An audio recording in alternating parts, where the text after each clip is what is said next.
So, welcome guys sa Bayan Trading Channel. Bali, mag-provide ako ng quick video on how to trade sa Bityard. So, isa sa mga trading platform na ginagamit ko, okay, on spots and contracts. Okay.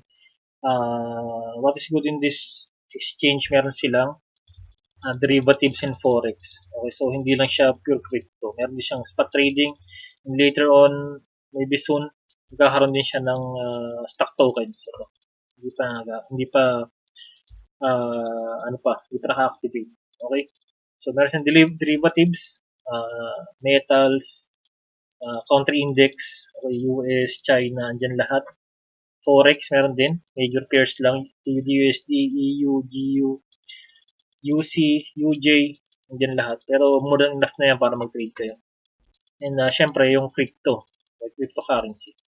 So, para mag-trade sa Bityard, napakadali lang. Ito, cater to sa mga nagsisimula pa lang talaga sa halos wala pang idea. Kung talagang bago makakita ng mga ganitong platform. Siyempre, pag hindi ka sanay sa crypto, medyo, medyo nakakalito. Nakakalito talaga siya. Okay? Ito yung pinaka-landing page niya once na punta kayo sa trading dashboard niya.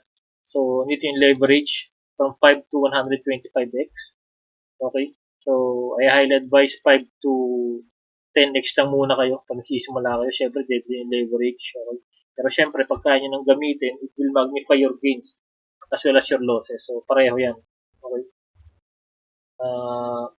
Yung limit and market. Okay? So, yung nagtataka na ba yung limit na ba yung market? So, yung market, ayun yung, kung ano yung actual price, ayun yung mabibili mo. So, lagyan natin sa demo. Yan. Okay? So, for example, I want to buy BTC at the current price, which is 61,800.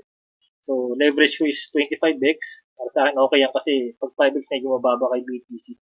Para dito. Okay, para kay Bityard. Based yun sa personal preference mo. Tapos, 100 margin. Margin is yung pera mismo na pinapasok mo.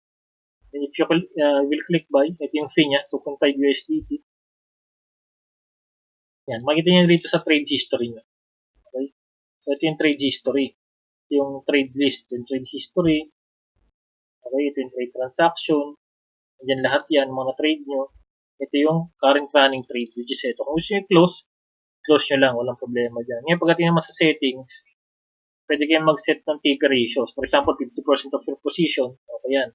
For 100% kung mataas yung leverage, and 30% yung SL ratio. Automatic yan, pag-set mo. Makikita nyo agad yan dito sa settings.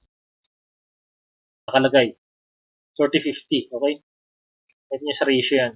50% and 30%. Yung kasi nakaset sa akin. So, automatic, hindi na kailangan mag-edit, maglagay pa ng kung ano-ano.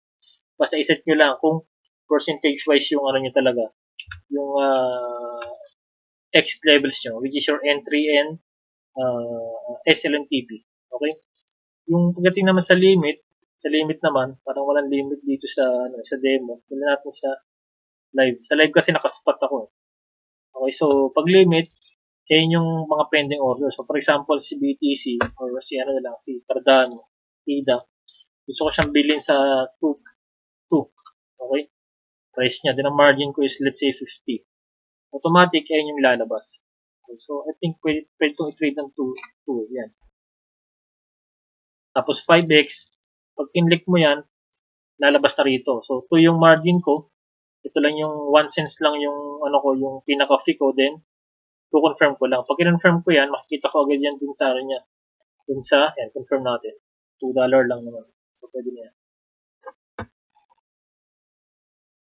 Naka-trigger order siya. So, once ma-hit yung 2 peso, yan, yung 2 peso, yung $2 na binili natin, tsaka siya mag-trigger automatic yan. Then, based din sa setting na ginawa natin.